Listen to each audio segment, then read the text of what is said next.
Now, on Monday, Toronto City Council is expected to hold an unprecedented meeting. The goal, to severely cut Mayor Ford's budget and therefore powers as well, essentially leaving Ford a mayor in name only. For more on all of this, I'm joined by Toronto City Councillor John Fillion from upstate New York via Skype. So thank you, sir, for joining me on this today. Now, you were the architect of the motion tomorrow, so tell us a bit more about what you're hoping to achieve here.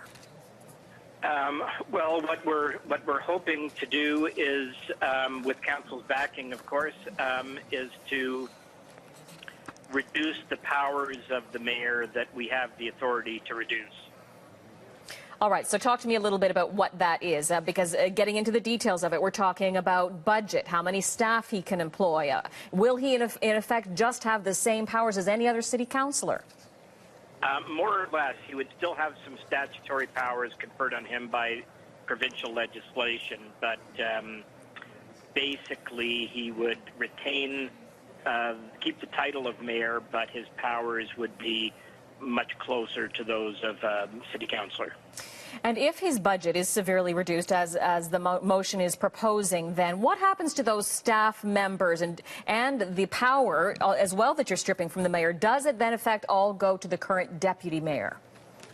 The staff go to the clerk's office to be administered by the deputy mayor, and likewise the mayor's budget in excess of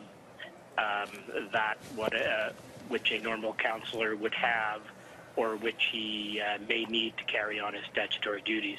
Well, I want to ask you about staff as well, because we are hearing unconfirmed reports that Mayor Ford gave his staff members $5,000 raises at the end of the week. Have you heard are you able to confirm that? And if so, what does that mean?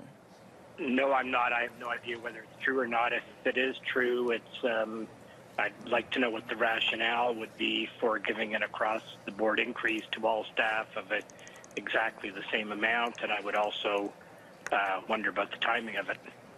Now, Mayor Ford, as you know, also says he is prepared to go to court over these motions to strip him of his powers. Yesterday, we spoke here at CBC News Network to one of his lawyers, municipal law expert George Rusday. Now, here's what he had to say. Take a listen. They're administrative and legislative acts of City Council if they're done. And what can be done by City Council can be undone by the courts on an application to quash or an application for judicial review.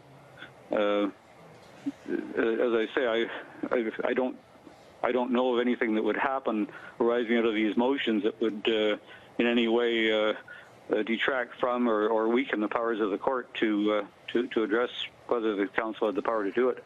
So, John Fillion, over to you then. Have you had legal advice about your motion, and do you agree with that assessment?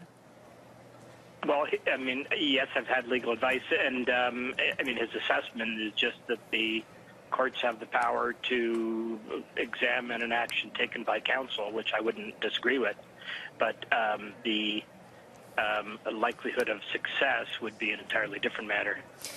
He also talked about a possible injunction to prevent this motion from coming forward in the first place. Are you concerned about that?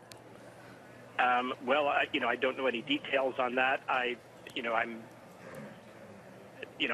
concerned about it only in the sense that I think the mayor should be listening to what council has to say, not trying to take court action to prevent council from meeting and making decisions.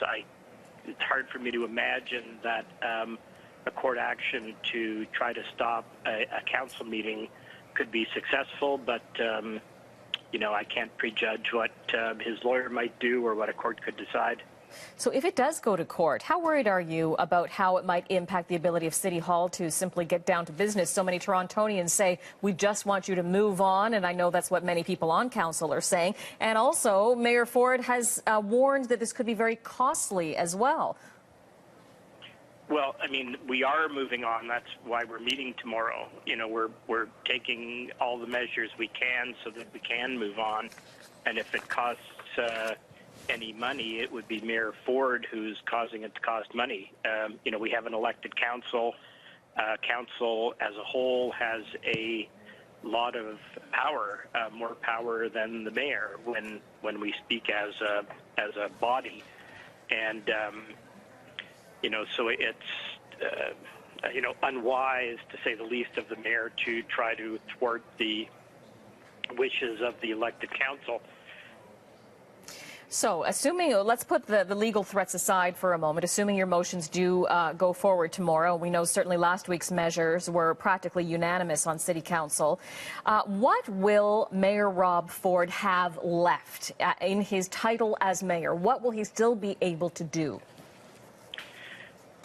Well, mostly things that are somewhat symbolic, like ironically, attending the Santa Claus parade on behalf of the city, that type of thing.